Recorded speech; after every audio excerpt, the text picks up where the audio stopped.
I saw a video the other day that said if you show your hands at the beginning of a video, that people trust you more. So hello, everybody. That apparently works. I don't know if it worked or not. We have been on a, I think, 10-day hiatus, but we're back. We're strong. We're ready to go. Let's do this. Good morning, good afternoon, good evening, wherever in the world you are. Welcome to the Matt Kim Podcast. I'm your host, Matt Kim, joined by my co-host, Mr. Peter Saddington. What's up, what's up?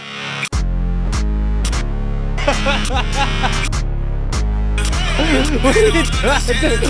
Oh my gosh, bro. Dude. All right, what's up, everybody? It's the Matt Kim Podcast check-in. SAR, make sure you check the Discord. Make sure that you are rocking the yay. Is that song even allowed on the internet? Did it got kicked off? He got kicked off of everything. That's why we're playing it, guys. Zach, do your worst. You're going to be editing all of this out. Welcome to the show, guys. Make sure that you smash the like button. Check in SAR. Check all of the socials. Matt's back. We got the Discord. We got the Telegram. We also got soj.oo. Correct. soj.oo. Welcome to all the people that are watching us and hanging out on Soju. We really appreciate you. It's still up. It's still running. It is still strong. We have been working on a couple other projects. So maybe a quick update on that. I know that we've alluded to this idea of a brand new... In the news was a lot of interesting things. Talking about CERN, because we did mention CERN. I just want to talk about this because it just came across my desk this morning. CERN, they just published a report saying that they have been able to figure out how to convert lead into gold. Mm-hmm. It's just rearranging of atoms. Apparently, the difference in some sort of molecule or atom is like 3 molecules, and they figured out how to remove those 3 molecules, essentially turning lead into gold. The Midas touch is real. This is the alchemist's dream. Yeah. This is what they've been working on for thousands of years. Mm-hmm. And officially, CERN has figured it out using their Halodyne Collider. Yes. Halogen Collider? Halogen Collider, yes. Yes. So apparently this... So I kind of prefaced this before we got on the stream, but I went down a rabbit hole years ago around this whole Midas touch, the alchemist journey, the alchemist dream of being able to turn anything into gold. And this rabbit hole that I went down is that, I'll give you the TLDR of the story. The end result is when we finally get to a point where the unit economics of cost of changing something like this into gold is feasible, that spells the end of the world. And so I think right now the unit economics of turning lead into gold is not good. No. Right? It costs you more energy, more materials, more cost to turn that lead into the gold than the gold is actually worth. But with science and human ingenuity, there will come a time when the unit economics drops so much that you can change lead into gold and it will be worth something. So it seems like, and it sounds like, we're headed into the trajectory of the end of the world, which would not be dissimilar to a lot of the themes that we've been covering over the last, 4 or 5 months? Yeah. I mean, right now, from what I understand, is that the cost of them to run the machine to make this happen and the amount of lead that they're able to convert into gold, it's not worth it. The unit economics does not work. Not yet. Currently. Not yet. Yes. Currently. Not yet. Did you guys also hear about that the new pope would be the last pope? We'll get back to Pope. Well, we could talk about that too. So you actually used the word enclave earlier today. It's true. Right? So yeah, I saw this meme of Snoop Dogg. Did you see that meme of Snoop Dogg? The meme is all these, pontificates, all these popes, or all these, Catholic, bishops or whatever, walking into the enclave, and there's Snoop Dogg smoking a joint, and it's like that's the white smoke. That's the white smoke. so really, the Catholic bishops, they're just hot Getting boxing. high. They're just hot boxing it. Afro man. Exactly. And when all the white smoke came out, it's like that's our man. So apparently, he is American. Yes, from Chicago. And from the internet sleuths, I might get this wrong, I think he's Jewish. Or maybe Ashkenazi. Really? Yes. Wait. Let's me literally scratching my head. Can the Pope be Jewish? Wait, is that a thing? Like, before I go down this rabbit hole, because Peter just throws these like rabbit hole landmines, and sometimes I just step in them, and then I'm like, oh damn it. Like, just totally took me off course, and it was like we went nowhere. Can we look at that real quick? Well, if the the Goyim noticers are alerted today, then the Goyim noticers would say, "Wow, this follows an interesting pattern where the Jewish species continue to take over the highest positions of power in our world. So this would not be dissimilar to the patterns we've seen before." Would it not make sense, Matt, that a Jewish Zionist would also be the leader of the Catholic religion? I need a fact check on this one. I need to know. Let's back up even more. We do know that there has been, let's just say, revisionist history and changing in the Christian doctrine and dogma and Bible based on, let's just say, influences of Jewish influences or Zionist influences. We know this, right? And so could one not make a case for the co-opting of Christianity and also the co-opting of Catholicism? I got a call. Okay. I got a call actually 2 days ago from a very good friend who makes content, does a show online, etc. A really good friend and a really faith-based person. And he called me and said, Matt, I'm going to be honest. For the last few months, I've been kind of mad at you. I've been mad at you because I didn't understand why you were going this JQ route. It didn't make sense to me. Oh. Because it's like contrary to everything that I've been taught and believe. Oh. And then I started looking. Did he do his own research? And he did his research. He went down the rabbit hole. That's a dangerous proposition, Matthew. He went down into the Rothschilds, and he went down into World War II, and he went down to the Schofield Bible, and he went down into Zionism and Hirschfield and all of it. And he was like, holy fuck. Is the pattern real, Matt? He's like, you can't unsee it. He's like, it was like the harshest dose of reality I've ever faced. But now that I know, like, it's actually freeing because things make sense. Are we liberating minds one by one, Matt? But he called me specifically. I really appreciate that, by the way. That's awesome. But he was like, yeah. I was kind of upset at you guys. Now, the question is he's a content creator. The question is he going to start changing his content? We'll see. Because that could get him in trouble.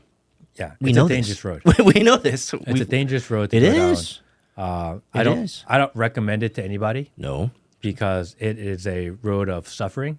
Yes, especially if you actually try to make money through content. Correct. Not like we've ever tried, Yeah, but you will get demonetized fast. It is a very difficult road to go down, and not everyone's built for it. You're going to get tons of DMs of negativity. You might even get swatted.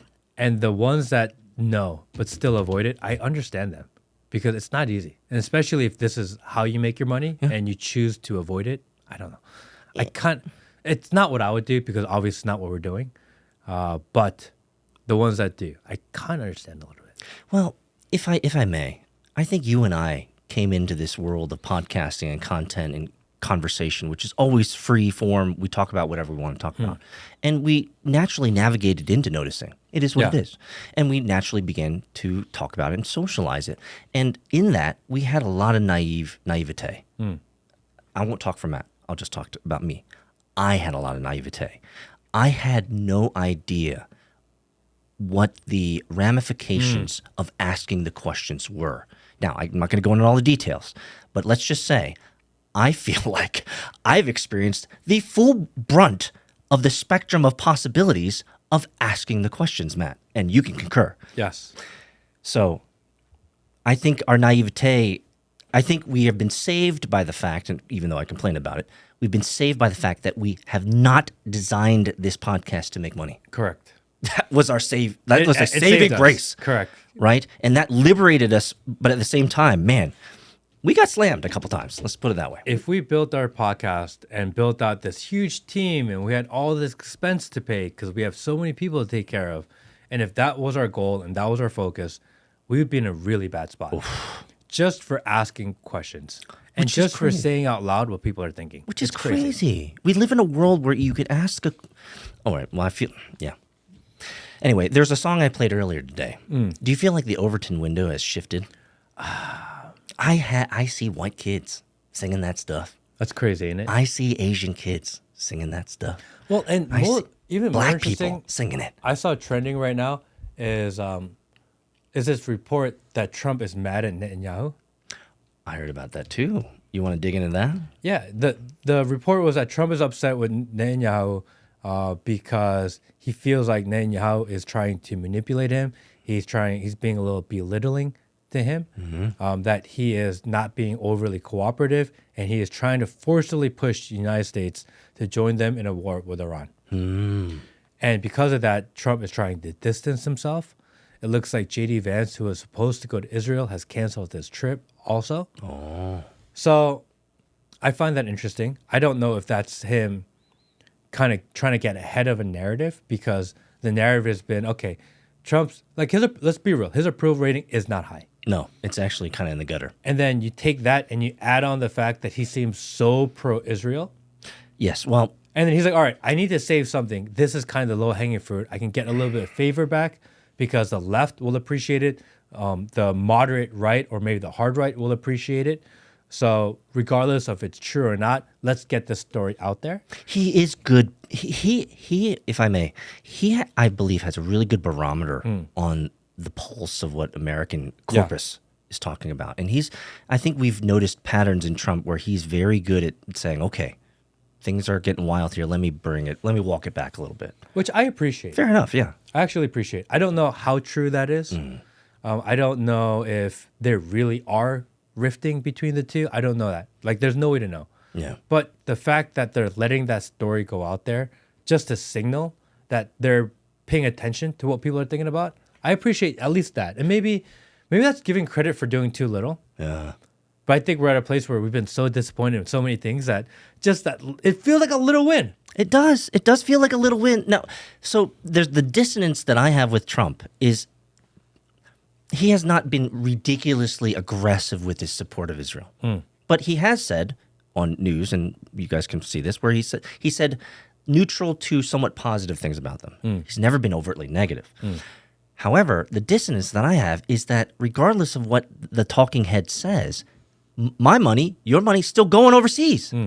And so that dissonance is the conflict that I have. It's like you're still sending money. You're trying to distance yourself from the messenger or Netanyahu, Bibi. But at the same time, like, why are you still sending money? And so that, like, when is the kind of pulling back from the support socially also actually pragmatically is affected? When are we going to slow down the bankroll? Just a little bit of messaging gives people who feel like they've been so ostracized because, like us, we're like, well, we're not big fans of what's going on in Israel. Like, we've been very clear on that. You mean and I don't like war? And we've been villainized for that. Yes, we have. And for them to make that little bit of correction, it's like, okay, maybe they aren't like so crazy. So it gives us a little bit of freedom, a little bit of extra flexibility. The people that were maybe supporters of us, it's like, no, you guys went too far. Like, okay, like maybe it's not that far. Maybe. So it gives us a little bit of credibility back.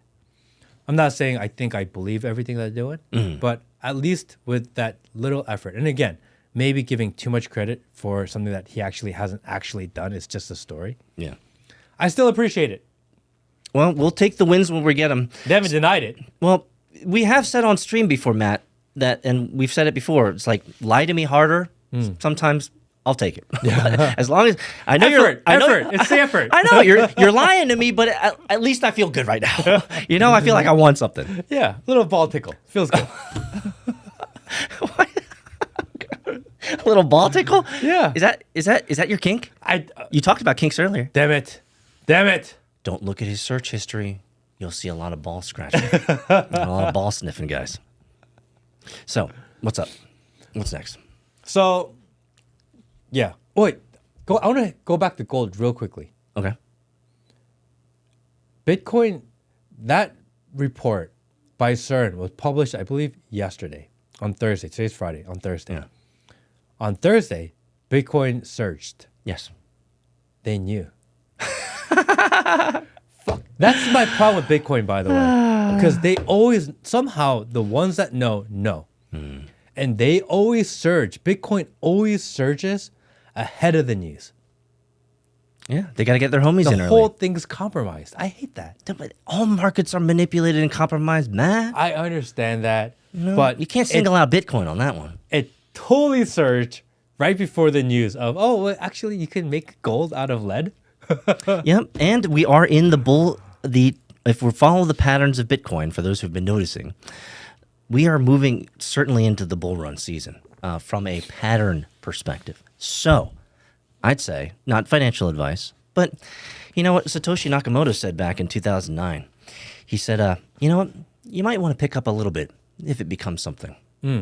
So, that's all I'll say. You know, cryptocurrency, I always believed it to be what the original vision was. You know, we've talked about that before. Yep. That it's supposed to be a currency, and we still call it cryptocurrency, but it's not actually currency because people aren't using it to transact. I've tried to transact with cryptocurrency. It's actually very difficult to do. It's a shitstorm. It's not the easiest, and it's supposed to provide anonymity at some level so that there isn't government overreach. I've been talking to the guys over at Zeno. I actually like them a lot. I think they're doing a good job with having a privacy coin. I saw that they relaunched something called Freedom Dollar, Freedom USD, FUSD just came out. FUSD. FUSD. It is a privacy-based anonymous stablecoin. Okay. Which I like that because at least it's pegged to the dollar, and meaning that when you trade for one, you're getting one, and it makes it easier. You don't have to worry about volatility, but you can still trade anonymously and commerce anonymously. So I think it's called FUSD. FUSD? We're not supporting FUSD, by the way. We're just talking about Again, it's a stable coin. So like you're not going to make money on it. Yes. And if I were to be a true shitcoiner, then my answer to you would be they're just extracting liquidity from the retail masses. So still a shitcoin. Yeah, But what do I know? I'm not a meme coiner. Neither am I. And we actually thought about meme coins for a little bit. I was thinking about it. You were talking about it. I was talking about meme coins. I said no.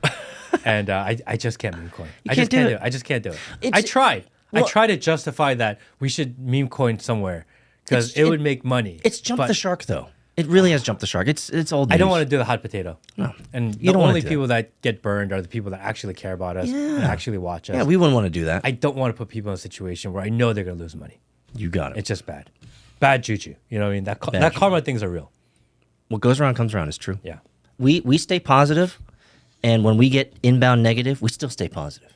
That's the way to do it. It's the only way to survive. Just water off the back. Just water off the back. I did see this thing. So I signed into X the other day, and I saw them. People were so mad at James O'Keefe, and we've had fun at James O'Keefe at expense in the past because he's a interesting person. Well, if you spend a lot of your time on Grindr, True. that is a questionable mechanism to get information. Let's just put it that way. The methods are questionable. I don't love the surveillance aspect of how they do it, but he gets really good information. Let me pause you there. He has created, because I've looked this up, he has created like packages. I can't think of a better term for it, but packages where you go to his website and he will, in this package, he'll tell you this is what you need. Yeah. This is the camera you need. This is the recorder you need. This is the mic you need. So he is like giving people the knowledge and know-how to be able to surveil their colleagues. Yes. Do you feel like now anybody can go online and buy a wireless mic and buy a little camera? Like fair enough. Like, but do you feel like he's enabling a surveillance state?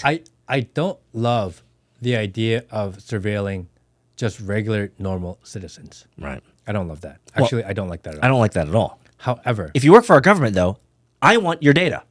when you get a government official on camera saying shit, I love that. I love it too. And James O'Keefe and his OMG media, they did, I think, what is considered maybe the ballsiest move out there, is that they OMG'd the Attorney General of the United States. Wait, It's crazy. are you talking? How do you got to the Attorney General? That's ballsy, bro. I mean, she was at a restaurant and Matt, what did they catch her talking about? They though? were talking about Epstein and the footage that the FBI has, and that there's tens of thousands of videos of kids, and I'm not gonna say the words because we're gonna get in trouble, but of kid stuff, and that they have it. And I get that she said in a press conference earlier, but she was telling it to a nanny, and she told the nanny before she told the American people, which is why people are upset. But they're mad at James for doing it. But in my mind, I'm like, dude, gangster. James didn't spill the milk. He didn't spill the milk. He's just the means in which the milk was spilled. How do you think that you're going to gotcha the attorney general? Dude, that takes balls, bro. Well, not only does it take balls, but you're kind of poking at the white knights of Trump's cabinet, right? I mean, there's a lot of people who love Trump almost in a religious sense, and they would not want anyone poking holes in their orange man good and the orange man, a facade. For the last couple of years, watching James do his thing, he always went after what we call the other side. Yeah. And it could seem really biased, because he's only going after, it's the Pfizer people or it's the trans people, whatever. It was always the other side. Mm-hmm. But to see him go after what we consider our side, I actually appreciate that. That's the Glenn. It removes the bias. Yes. No, he actually cares about truth. Yes, that's the point. That's why I love Glenn Greenwald, because he will go after any malfeasance that's happening in government. Because that's what we do. We were very big supporters of Trump. But when we don't like something that Trump is doing and we don't like some of the decisions that are made, we have not shied away of voicing our opinion on that matter. Yes. And subscribers have let you and I know that they're unsubscribing because we're dissing on the orange man. We've had thousands of people unsubscribe for our positions. Yeah. But it's just what we think. Leaders need to be held accountable. Yes. Regardless of what side they're stop. on. And for James to go out his way to do something that would be considered controversial, I actually appreciate that. Yeah. I messaged him yesterday. Dude, I don't know how you're feeling, but I appreciate what you did. It matters. Did you respond back? Yeah. He's like, yeah, people are really mad at me. I was like, yeah, man. People are so stuck in this idea that they've put their entire reputation and name on their line to support one person, that their identity is tied to that, that they can't accept anything other because they're beholden to their followers. Yeah. So if they shift, they're worried that they're gonna lose it. So they're doubling down, tripling down. But the reality is truth is truth. Yeah. And that's more important. And I appreciate that. And I really appreciate him. So I just sent him a note saying, I really appreciate what you did. Yeah. It's a really precarious situation to have your identity wrapped up in politics. Yeah. And the worst part, you use the word doubling down. The worst part is when we've seen these content creators, et cetera, double down. It's like, bro, you're allowing us to see beyond the veil. We know you're compromised now. You're not free to talk about it. Represent the people and your followers and provide truth and value to them. And don't worry about the other side. But people are, especially a lot of creators, are so worried about the other side of people they talk about rather than the people that they're actually watching them. We're just flipped upside down. Yeah, I think this whole red versus blue, this binary approach to the world has really psyoped billions of people. It's never a red versus blue.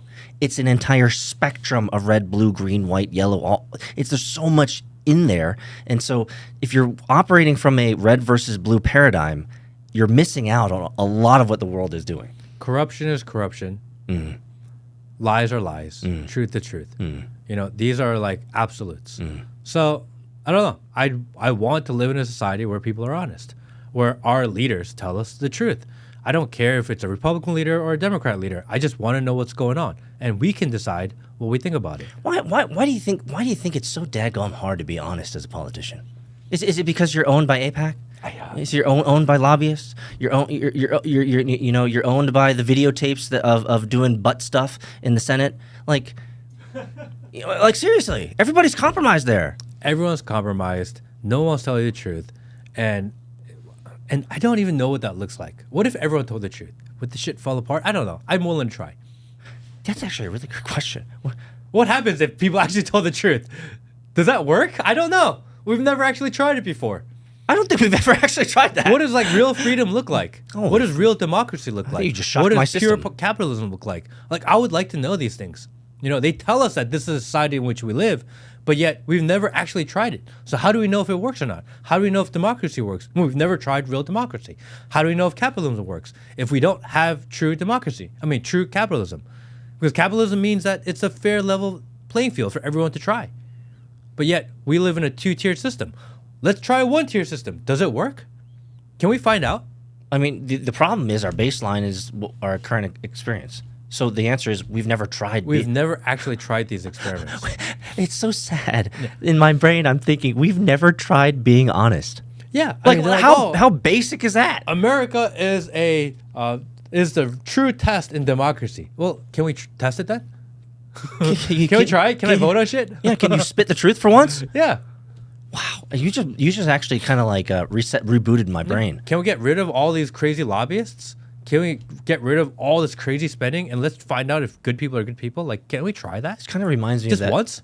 It reminds me of that podcast where we talked about whether Trump going full dictator would be a good thing, like a benevolent. And people got so mad at that. Oh, yeah, I know. Oh my gosh, it was just thinking out loud. It's just a thought, dude. We were like, I can't believe you're enabling this, dude. No. It's a fucking thought experiment. So I bet there's going to be some people who are going to get mad about us just talking about being honest. It's like, no, keep lying to me harder, Sar. Yeah. You know? Seriously. Let me project an idea. If we actually tried the truth and honesty model, I think government would fall apart. I think so too. Because they're held up by lies. That's the scaffolding of politics is such a brittle architecture. Like a truth bomb under that brittle architecture, the entire thing would be a cataclysm. Yeah, you pull out the wrong lie, it's like Jenga. Yeah. Pull out the wrong lie. Yeah, that's what I'm thinking. The whole thing just crumbles. I mean, so let's make a hopeful model.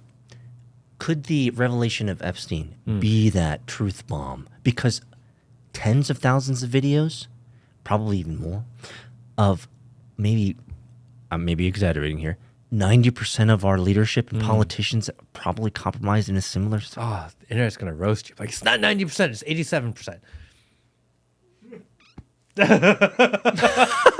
Don't care. 90%, Don't Peter. care. I can't believe you're exaggerating again. It's 87%. So could the revelations of Epstein, could that be the truth bomb? Like what else do we have cooking, Matt, that could be as truth bomby as Epstein? Well, the P. Diddy trial starts Diddy, on Monday. That's right, Diddy too. And they were supposed to have some witnesses and etc. happening with Diddy. I heard about Michael B. Jordan being part of that, part of the disclosure. And we'll see how that goes. If that becomes another cover-up like Epstein, then I think they're going to be pissed. That's a big one. So let me ask you this simple question. Do you want full revelation of Diddy and Epstein? Yes. I want to know. I want to know the truth. Do you understand the potential ramifications of that? Yes. Tell me, what would you estimate would be if it's true transparency, like no redactions, no tentacle black prawn bars from Japan on every single line, like full transparency? What would you think would be the out cause? We would figure out a way to remove a lot of leaders. It would be like 90% of all of our leaders. It would 87. Fuck off, Will. 87% of all of our leaders and leadership of private and public companies. Dude, I thought that's what the whole point of this Trump presidency was, is that we're going to rip the Band-Aid off, we're going to remove the deep state, that's going to hurt a little bit, but at least we're going to solve a problem. I could never trust that Pooflinger, Kash Patel. At least if we... He said he was going to rip out the FBI, right? Yeah. Rip the Band-Aid off. It's going to hurt a lot. But right now, we're getting the hurt without the ripping. Oh, bro, that's it. That's the problem. That's it. Is that we're feeling the brunt. We're told that these trade tariffs are going to be good for us, that all these policies are going to be good for us. We're dealing with the hurt. And maybe this is just a small portion of what the hurt could be. But we're not getting the result. Because we were told that Trump's going to come into office and they will root out the deep state. Do we have one arrest? 0. Hillary Clinton is still walking free. What happened to, because you'd be in jail? Like, what happened to that?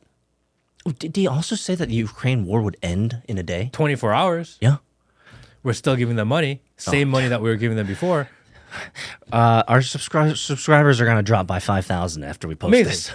But I think it's not, if the hurt means we get to reset our system and we go back to what we consider to be fair, honest, and open and transparent, it was worth it. If we have to go through the pain, but yet we don't end up with a open, honest, transparent system, what do we do this for? You're not wrong. Why are we sacrificing without the gain. Oof. It's not fair. It is. It's well, not And, only. and it sounds like I'm complaining. Oh, it's not fair. It's not fair. You're not complaining. I think you're channeling what the 87% of America is probably feeling, right? Which is, oh man, I'll tell you, dude. Like I'll just put it this way: Trump is a letdown. He's a letdown. It's early. He could turn it around. He made so many bodacious claims that we hung our hats on, proverbially hung our hats on. And nothing is coming to pass, Matt. Like, this is an issue of, should we Band-Aid it? Should we suture it? Or should we just have fucking amputation? I feel like he told us he was going to amputate, Yes. right? So why are we getting Band-Aids?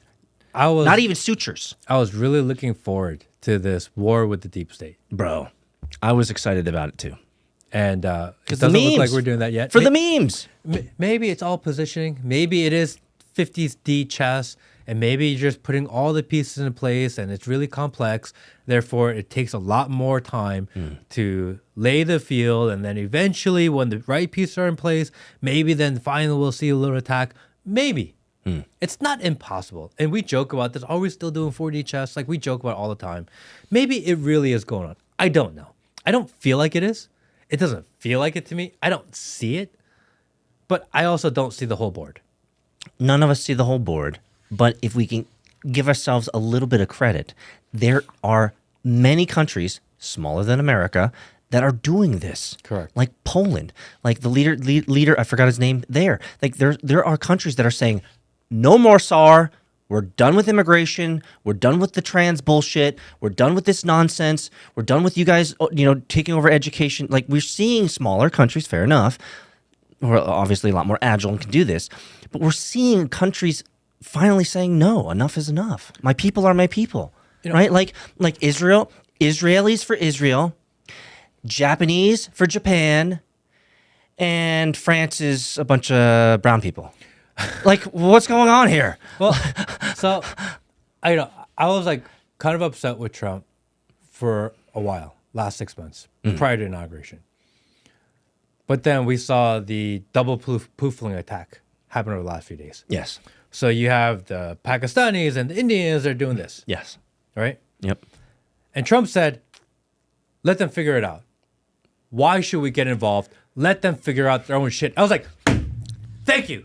Same way. Thank you. That's what I said. Because if he stepped in there and he's like, dude, we need to get involved, I'm like, fuck you. Exactly. But he said, let them figure their own shit out. I was like, finally. Same response. Finally. Same response. So I love it, man. You had the same exact, when I heard it, I was like, fucking finally. Yes. It's none of our fucking business. Oh, it was like this huge sigh of relief. Yes. And then my second thought, to be quite frank, was maybe our economic interest in Pooflingers isn't that high. Regardless, we have the United States has a history of, regardless of what the situation is, no matter who's fighting, we're like, we want to get involved. Always. Well, we have the war hawks for sure, yes.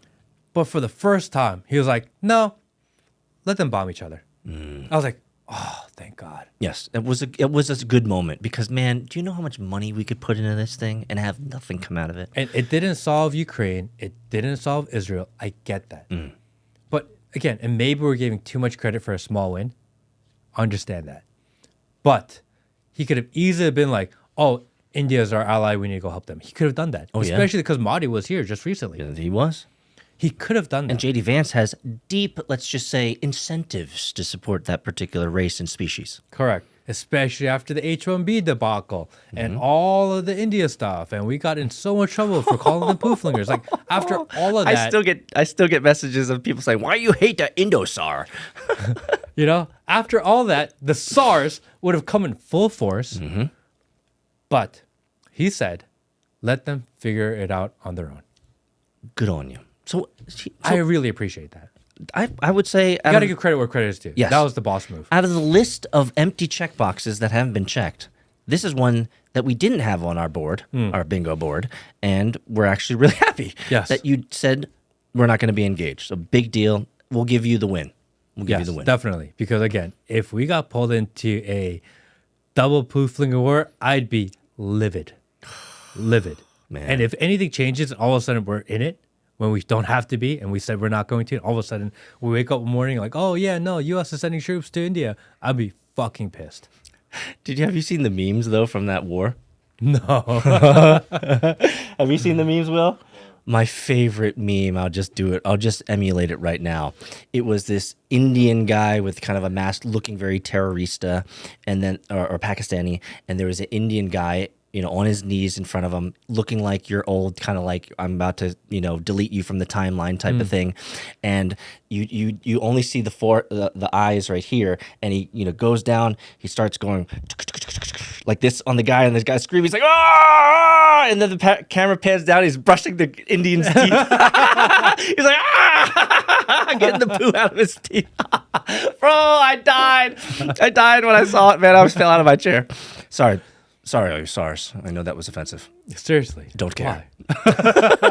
Don't care, SARS. But I laughed so hard. I was like, oh, they're getting them. It's all right. We're cleaning up the streets, man, one by one. I'm just happy we're not going to a new war. Well, it was tentative. So here. I pulled on one string, and it kind of took the wind out of my sails when I pulled on the string. But the string pull was, if this Pakistani-Indian war gets even worse, what happens if those areas of the Indian Pakistani become refugee status, and then we start importing them? No. When you say let them figure it out, that means like we're done, we're out of this. But we're not really good at that, Matt, are we? Send them to China. That shit will end fast. The Chinese don't want them. Exactly. They're gonna be like, no, you guys fucking stop. You guys are not fighting at our border. We're gonna bomb both of you guys. Stop this shit. Oh yeah. Actually, you know what? Send the refugees to China. They'll stop it. This is their problem. This is at their border, not our border. Let them figure it out. That's a really good idea. Hey, Israeli Mossad, here's your next mission.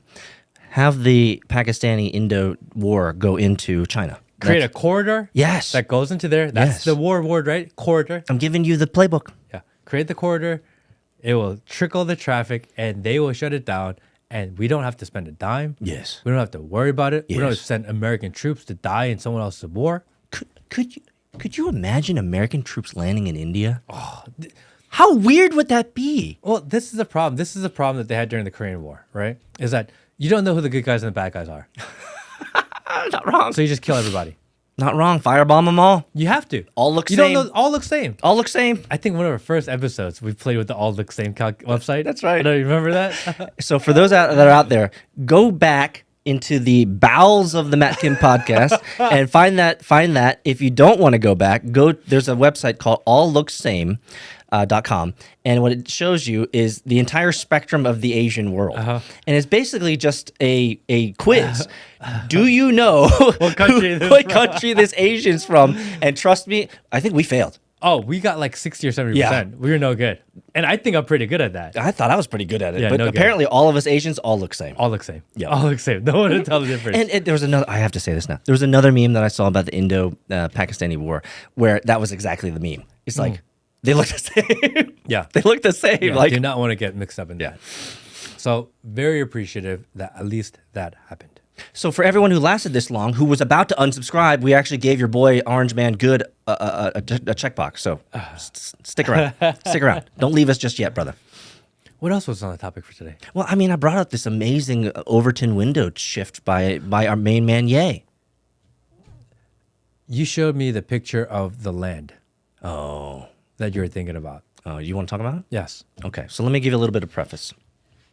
So a year ago, some of you guys might remember who were part of our podcast, I took a 4-week trip over to Europe. We went to England, France, Italy, all these places over in Europe.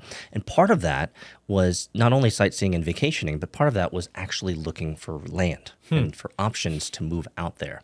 And so this wasn't a widely known thing. I don't, tell everybody about it. But it was a really, really fun opportunity to have this, to go to Europe with an intention of maybe this might be the next place. Never crossed my mind. My wife had positioned this to me, and it's like, well, we're going anyway. You've done some research on some land in some areas, some places that you'd like for us to go. Like, cool, I'm down. And to be clear, not into the cities of desolate, but into the countryside. Into the countryside. And as much as I hate saying it, I actually really enjoyed it.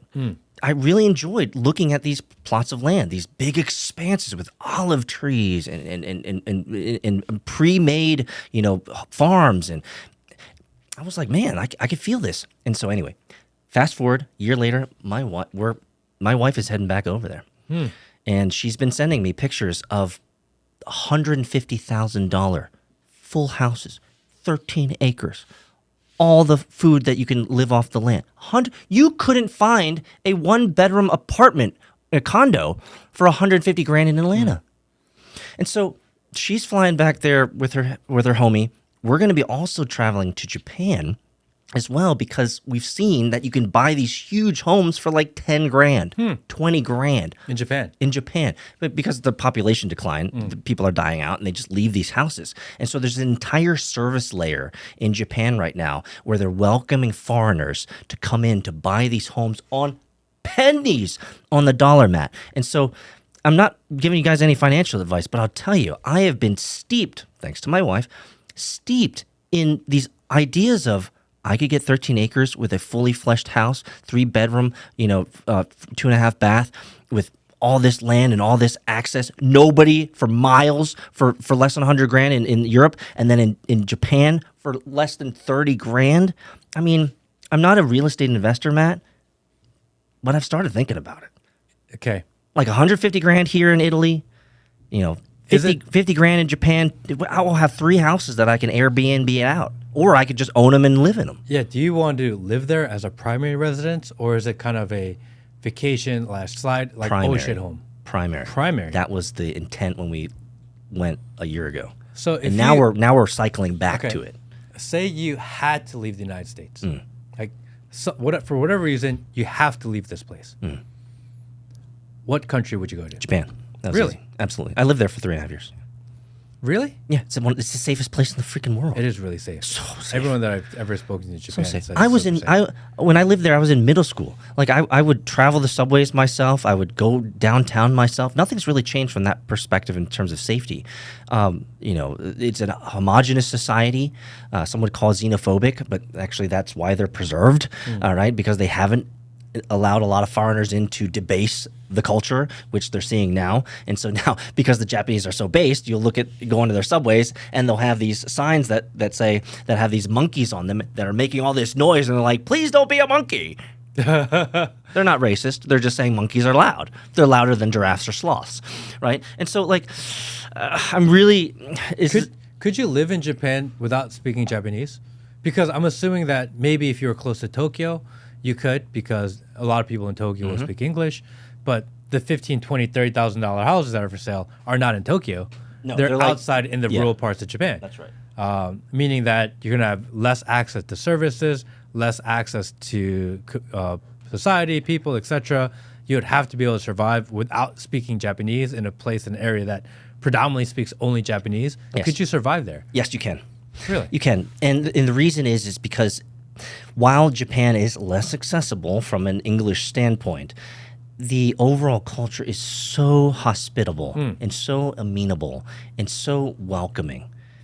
I lived there for 3.5 years, through middle school, high school, early high school, and I never had a bad experience with the local populace. You might say, you're Asian, you kind of look like them, all look same. All look same, bro. Fine, fair enough. But I went to an American school in Japan. I went to, whatever. And so, it is a wonderful place. And maybe, my wife would look at me and say, well, you over-romanticize your time there. But I've been there many, many, many, many times. So I don't think I over-romanticize it. I just feel like it's one of the safest places that you could ever live, in a community, in a culture where the chances of you getting stabbed over chicken or the chances of you getting punched in the face randomly by an immigrant is very low.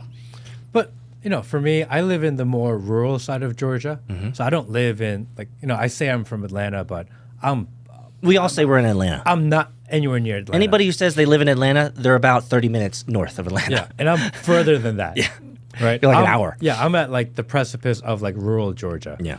So safety is not actually a concern in my life.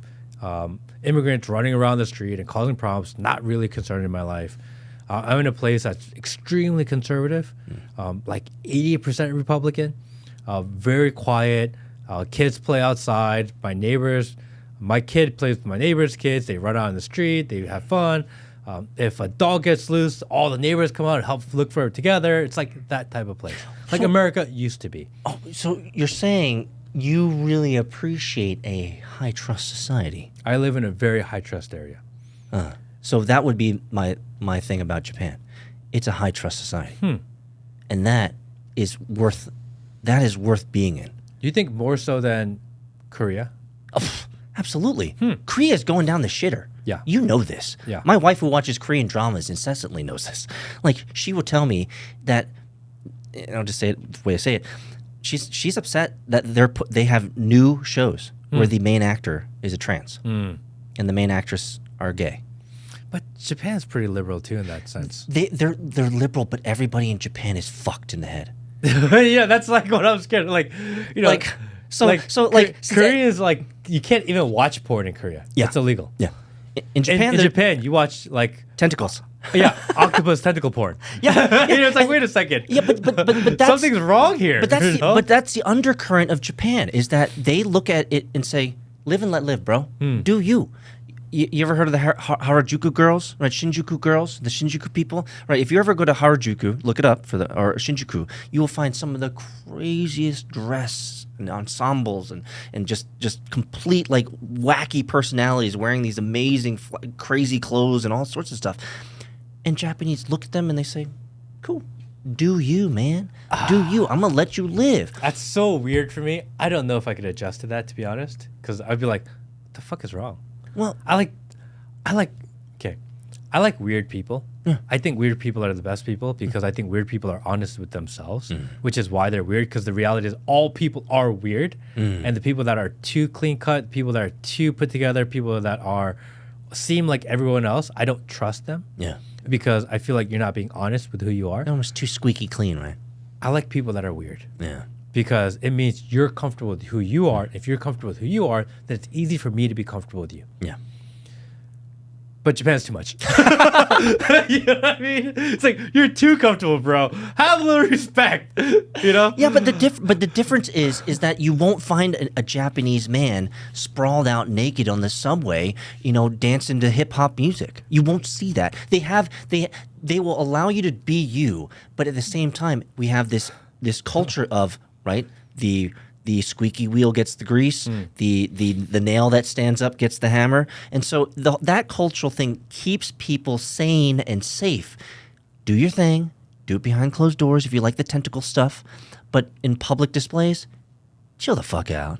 Right? Like, so that Japanese culture is the balance. It's the balance there. Like walking around a city where people have like the tentacles on their ears, I think that would make me feel uncomfortable. Go to Harajuku. You'll see that. Maybe I think I'm too conservative for that. Maybe. You're not too conservative. You'd love Japan. You would love the safety. You would love the fact that you can go out, your wife and your daughter can go out late at night and have an amazing time with amazing people and be served amazingly well by amazing Japanese locals who love having you there and serving you food, whatever you're doing. Like, the Japanese culture is so welcoming, and I think we're seeing a little bit of a crack in that because they've allowed migrants, they've allowed immigrants, they've allowed that there's disruptive species to come into their country now. They're reacting to it. Isn't that funny? Because you're like, oh, they're ruining the society because they're letting immigrants in, but then I want to immigrate there.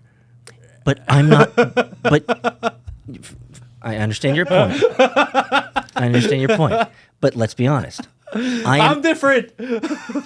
Let's be honest. I am not of the species type, Matthew, to run amok and create public displays of, problems. If you ever move to Japan and I show up and I go visit you and you don't have tentacles on your head, I'm going to be pissed. I expect tentacles, and not just 2, but 4. Oh, 4? Yes. Oh man, maybe I shouldn't tell him about my pillow. Because there's, let's just say, probably a higher percentage of pillow girlfriends in Japan than you might imagine. I don't even know what that is. Yeah, you don't look it up. Oh, great! Don't look it up. Don't look it up. If you do, don't do your research. Use your incognito browser. That'll protect you. Exactly. with your NordVPN. Yeah, do that. Do that, bro. No, so I have to ask you. I have to throw it back to you then, because you asked me and I answered immediately. Of course, I have historicity in Japan. I've lived there. if you had to move, where would you go? I'd go to Korea. Why? Because that's like where my family's from. Do you still have family there? I have a little bit of family. Okay. My wife's family's there. I don't know. I think if I could live anywhere in the world, I would stay exactly where I'm at. I don't want to go anywhere. But if I had to leave, then the only other place I would go to is like where I came from. No, it's familiar. So it's familial and familiarity. Well, I feel like for whatever reason, if I was in a situation where I had to leave the United States, I was forced out of here. I was deported, even though I can't be deported because I was born here. Yeah, you can't be deported. Dude, laws are weird these days. Maybe they'll deport me. We did have a Nigerian as a president or something like that. Yeah, exactly. If you could have a Kenyan. Sorry. Obama's Kenyan. If you could have a Kenyan president, anything's possible. So if I was put in a situation where I had to leave the country, I think that's the only logical place for me to go. It makes sense. Because I still want to, wherever I go, I want to provide value for the place that I am. I feel like I'm trying my best to add value here. So if I'm going to go add value somewhere else, like I might as well add value to like where my ancestors came from. A lot of your neighbors know what you do. What do they think about what you do? They think it's cool. Do they watch the show? Some of them do. What do they say? Well, I had one neighbor, Nick. Nick was like, Hey, Nick. Hey, Nick. What's up, Nick? Nick was like, man, he had the same conversation with me that the other guy did. He's like, dude, I didn't really believe in this JQ stuff. And then you start talking about it. And he's like, dude, they control everything. My neighbor said, he's like, man, I love Peter. I love Arthur Cohen Lee. I'm like, holy shit. If you love Arthur Cohen Lee, you're like deep. My heart goes out to you, my friend. Nick, you and I are cut from a similar piece of cloth. Brother, there's your shout out. Hey, so I have to ask this question then. Do you think the JQ is far larger than anybody imagines? Oh, for sure. For sure. Tell me what do you think? I think there are a lot of people that are noticing. I think people that are seeing the obvious kind of synchronicities between what's going on. And I think that we have been put in a place of fear where people are scared to talk about it. So they believe, they think about it, they talk to their friends about it, but it's not something you do publicly, which is actually a smart thing to do. For your average American, keep the shit to yourself. Not wrong. If you want to protect yourself and your family, it's the right thing to do. Yeah. But we've already pushed past that, so we can speak freely about it because there will be a moment in time, in history, in the future, where people have to say something. Save it for them. Really? Because if we go into a full-blown war with Iran over Israel, and we're like, if it becomes a thing, dude, I am totally against war in the Middle East. Oh yeah, like, absolutely against war. No doubt. I'm with you there. I have no intent on sending American citizens to die in the Middle East. I think it's ridiculous. We've seen over and over and over again how much of a bad idea that is. For us to go into that war again just shows that we don't fucking learn from history, which means that like the leadership who brings us there is hopeless and helpless because they should be learning from history, not repeating it. And if you're repeating the same mistakes that we all know to be true, then you need to be replaced. But what you don't see is the monetary incentive to keep doing the same stupidity. We cannot continue to send Americans to die for wars that they all inevitably regret in the future. Yes, and if I were to be even more base for those who, like the Knicks out there who love your show, I would say this. We have no right to be sending our white men to die for brown people. Just can't send Americans to die. We're sending our best. World War II was a great example of how you destroy the greatest in your population, right? Ukraine today is a great example of how you decimate your strong men population. I'd say the same about Pakistan and India, but you guys are a bunch of twigs, so we'll let the brown men deal with the brown men. Thank you, everybody. See you next week. Have a good day.